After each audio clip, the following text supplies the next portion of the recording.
Welcome back friends to the class 29. In the previous video we have discussed why the promoter margin is important for lenders, why the promoter margin is important in the business that we have already studied in the previous video. Now in this video we will undergo a thoughtful process on how do we calculate the promoter margin in the business. We have said in the previous video that the promoters need to contribute the 25% of the total business requirements in the business.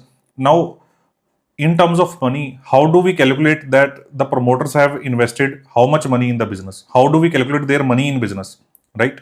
So this is that today's video is all about. So this is class 29, how to calculate the promoters money in the business. Promoters money in the business. We have said in previous video that they need to contribute 25% as a standard practice in the business. Remember the word in the business means that the money that they have invested should be invested to meet the business requirements. This money should be invested to meet the business requirements.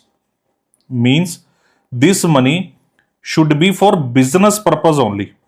Should be for business purpose only. If they have invested money in the business but that invested money is not at all used in running the business, then that money will not be counted as their promoter margin. Understand it?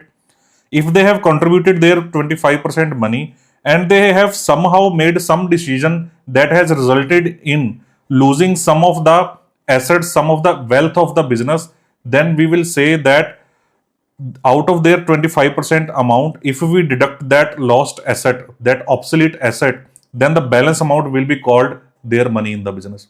Do not worry, I will explain it in this video itself. So let us see.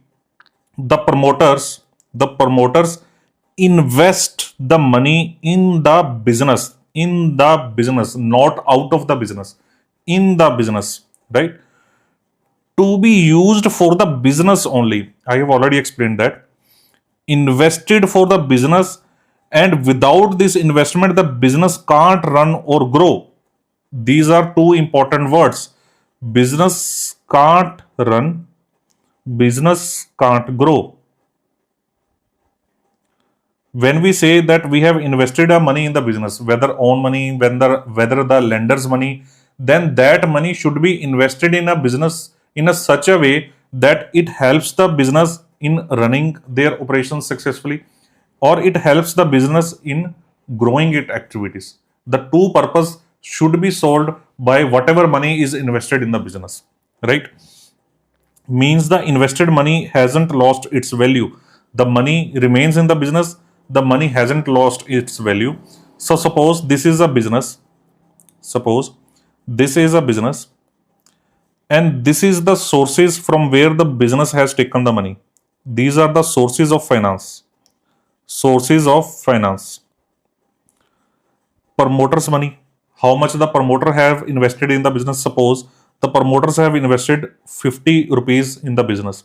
Bankers' money. How much bankers have invested in the business? Suppose they have invested 25 rupees. Other person's money. Some other persons may have invested for short-term purpose. Suppose it is 15 rupees. Right?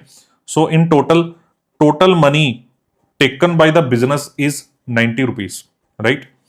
And now how these 90 rupees are used by them? Suppose out of these 90 rupees, they have bought a land and building worth rupees 10 rupees. They have bought a plant and machinery worth rupees 20. They have bought some commercial vehicles, some traveling vehicles worth around rupees suppose 5. They have sold the goods on credit, so they have invested in their debtors of around suppose 25 rupees. So what's the balance left? So around 30 rupees worth of stock is kept by them in their business. So after reading this, you will say that these 90 rupees are used by the client in the business, right? For running the business. Land and building is also necessary for the business. Plant and machinery is also necessary for the business. Commercial vehicles and some other vehicles are also necessary for the business. Giving the goods on credit is also necessary for the business.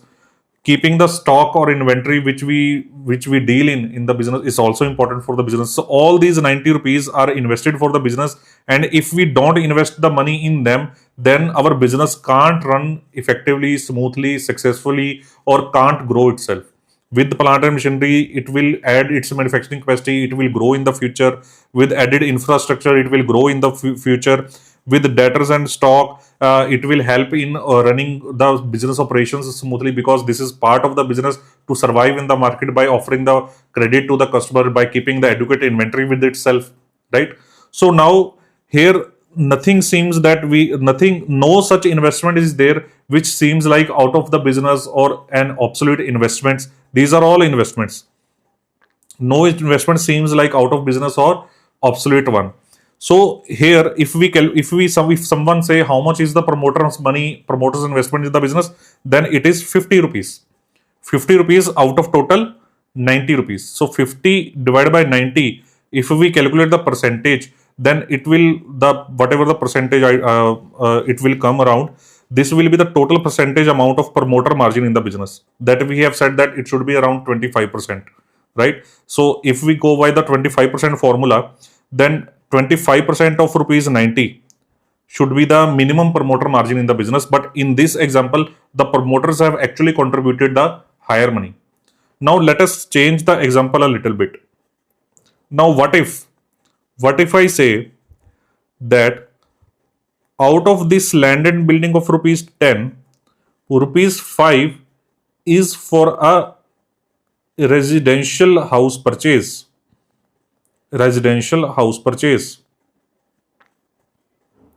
What if out of these vehicles of rupees 5, rupees 2 belongs to a car which is not at all used in the business but used by the promoters for their personal use?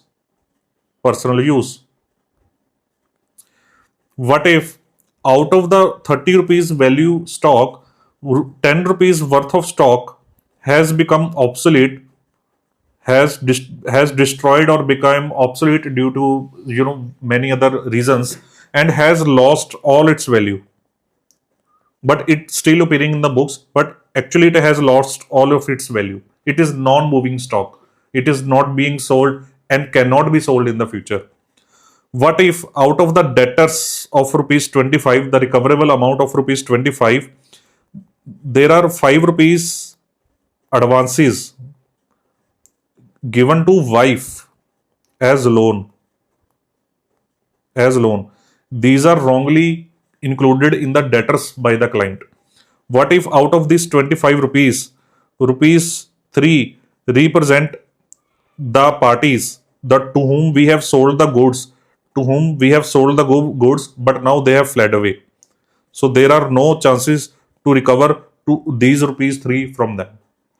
Now, how will the balance sheet look like now? How will we calculate the promoter margins from here in this situation after analyzing the complete details?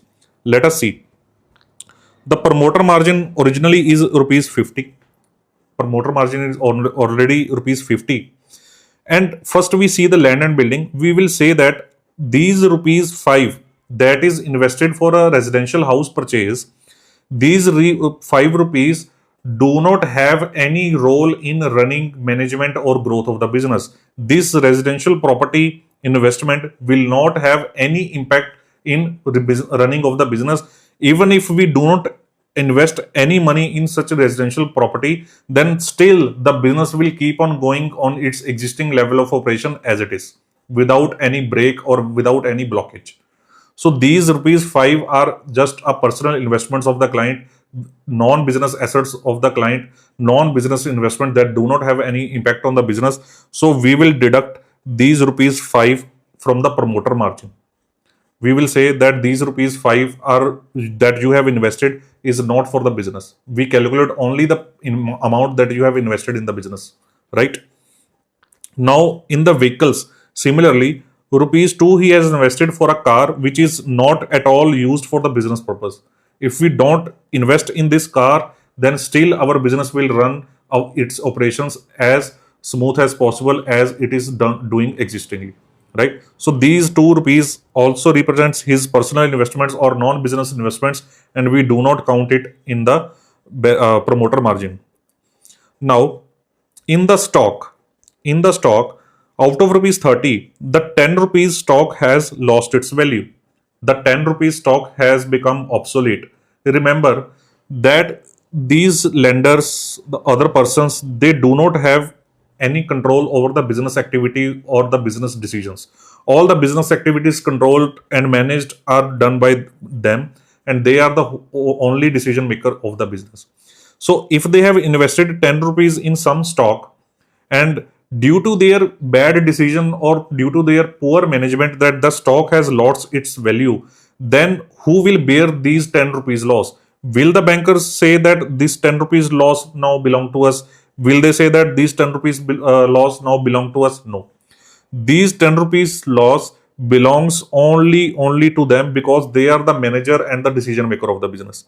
So we will say, promoter, Mr. Promoter sir, these 10 rupees we will deduct from your margin, since you have lost 10 rupees value out of your 50 rupees investment, because you have lost this 10 rupees value because of your poor management or poor decision making.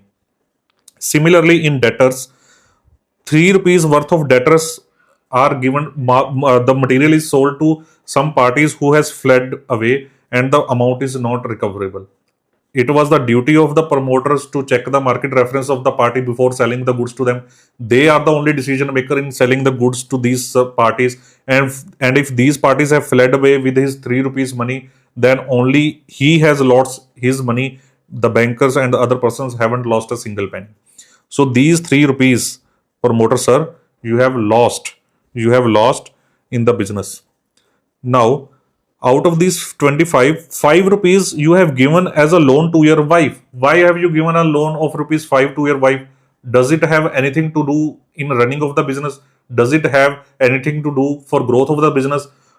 Even if you don't give that advance of rupees 5 to your wife, then even then your business will run its operation as it is, right? So these are again your non-business investments for non-business purposes, and you have done these investments out of your own money, not from ours money, right? So these 5 rupees will also be deducted from your capital, and the balance remains 50 minus 5, 45 minus 2, 43 minus 10, 33 minus 3, 30 minus 5, 25.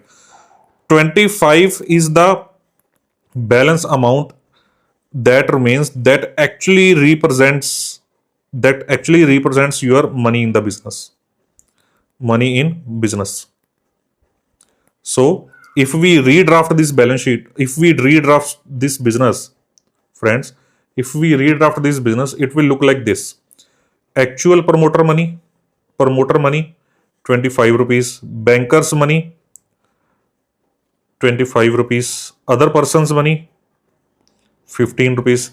That is total of 65 rupees. Now, land and building 5 rupees. These 5 rupees I have excluded because these 5 rupees are not at all used for the business. These balance 5 rupees represents the actual business investments. Plant and machinery, sir, 20 rupees. Vehicles 3 rupees, because these 2 rupees are worthless for the business. Debtors 5 minus 3, 8, 17 rupees. And then the stock of 20 rupees after deleting that obsolete stock value of 10 rupees. So this total also becomes 65 rupees. So this is the actual balance sheet or the business position of your client, of the borrower, which represents the operating assets that are actually in use for running and managing and growth of the business, and this is the actual money that is invested to finance these assets, right? So now his promoter margin is 25 divided by 65, whatever percentages it may come through, that is his actual promoter margin in the business. I hope you have understood the concept in detail. We will meet in the next video with some new concept in financial eligibility norms. These are all a ladder or steps that I am building to cover a bigger area, a bigger part of MPBF norms. So stay tuned. These are small steps, that we are taking ahead to understand the whole concept in full details. So stay tuned with this channel. Thank you very much.